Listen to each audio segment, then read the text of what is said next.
안녕하세요 친구들, 전지혜쌤입니다. 자, 친구들과 분수의 덧셈과 뺄셈 같이 만나보려고 합니다. 자, 친구들 이미 알고 있어요. 자, 분수의 덧셈, 뺄셈 따위는 뭐나 쉽게 할 수 있어 라고 할 수 있겠죠.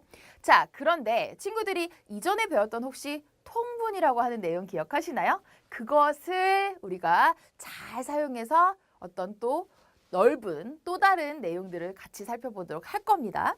자, 바로 분모가 다른 그러한 그 분수들의 덧셈을 만나보도록 할 건데요. 먼저 이번에는 진분수를 살펴보도록 할 겁니다. 자, 문제가 지금 이 내용이 나오고 있죠. 받아올림이 없는 진분수의 덧셈이라고 합니다. 지금 뭐 이렇게 보니까 막 분모가 달라요. 그쵸? 자, 선생님이 옛날에 동생하고 이렇게 뭐 먹을 때 조금 막 꾀를 부려가지고 동생이 막 누나 뭐나 초콜릿 좀 줘. 막 그럼 초콜릿에서 그러면 누나가 이만큼 먹을게 나머지는 네가 다 먹어. 막 이러면서 꾀를 부렸던 기억이 있는데요. 자, 그냥 요거는 이제 예를 들어서 보는 거니까 누나가 2분의 1만큼 먹을게. 그리고 나서 또 이만큼만 먹을게. 8분의 4만. 그러면 2분의 1하고 8분의 4 먹을 테니까 그러니까 너 나머지 다 먹어? 라고 얘기를 했어요. 그런데 누나가 나 진짜 누나거든. 누나가 결국은 그 초콜릿 전체를 다 먹어버렸어요. 왜 그랬을까요? 그 이유를 여기서 찾아볼 거예요. 자, 받아올림이 없는 진분수의 덧셈. 그런데 이 아이들의 정체가 바로 분모가 다릅니다. 자, 분모가 다른 아이들은 어떻게? 엄마를 똑같이 맞춰주는 거예요. 8분의 1, 6분의 1이에요. 8, 6 달라요. 그래서 뭐 해줄 거냐면 얘네들을 그러니까 통분해 줄 겁니다. 그런데 어떻게 통분하냐면 두 분모의 곱으로 통분을 한다. 자, 곱해줄게요. 8, 6, 48, 그지? 그럼 여기다가 6 곱했으니까 여기다도 6을 곱해주자. 여기다가는 8 곱해주니까 얘도 똑같이 8을 곱해줍니다. 8, 6, 48 그리고 분자 6이 됩니다. 그리고 여기도 48 그리고 여기도 1 곱하기 8로 8이 되죠. 그래서 48분의 6, 48분의 8을 만들어주죠. 그러면 분모가 같아졌기 때문에 덧셈을 쉽게 해줄 수가 있어요.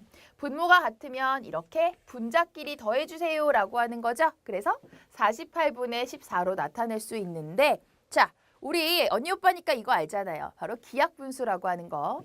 그래서 얘네들을 이렇게 2로 나누어 봅니다. 그래서 24 그리고 7이 나오게 되는 거죠. 24분의 7로 그 계산 결과를 나타낼 수 있고요. 친구들이 계산하면요. 센스 있게 이런 식으로 나타내 주세요. 자, 두 번째 방법은요. 두 분모의 최소 공배수로 통분을 한다라고 해요. 그러니까 공통 분모를 최소 공배수로 맞춰주는 거죠. 8과 6의 최소 공배수는 24입니다. 그래서 얘가 24가 되려면 3을 곱해야 되는데 분자도 삐지지 말라고 똑같이 3을 곱해줍니다. 그 다음에 6분의 1, 여기서 분모가 24가 되려면 4를 곱해야 되니까 마찬가지로 분자도 삐지지 말라고 4를 곱해줍니다. 그러면 8 곱하기 3분의 1 곱하기 3 이렇게 그리고 얘는 6 곱하기 4분의 1 곱하기 4로 만들어주면 24분의 3, 24분의 4 분모가 맞춰지니까 분자끼리 더해봅니다. 그래서 나온 24분의 7이라고 하는 아이는 바로 기하분수로 나타내어지죠. 그래서요. 이렇게 분모가 다른 경우에 덧셈을 해준다. 그러면 그 공통분모를 최소 공배수로 맞춰주는 게 편하긴 합니다. 자, 그럼 지금 이제 우리가 분모가 다른 경우는 이런 식으로 풀면 되는구나 알았어요. 그래서 선생님이 지금 아까 했던 이야기 있죠. 요걸 한번 볼게요. 내가 2분의 1만큼 먹고 8분의 4만큼 또 먹을 거야. 나머지는 너 다 먹어. 라고 했는데 결국 분모가 달라서 이게 그러니까 어떻게 말하면 속임수죠.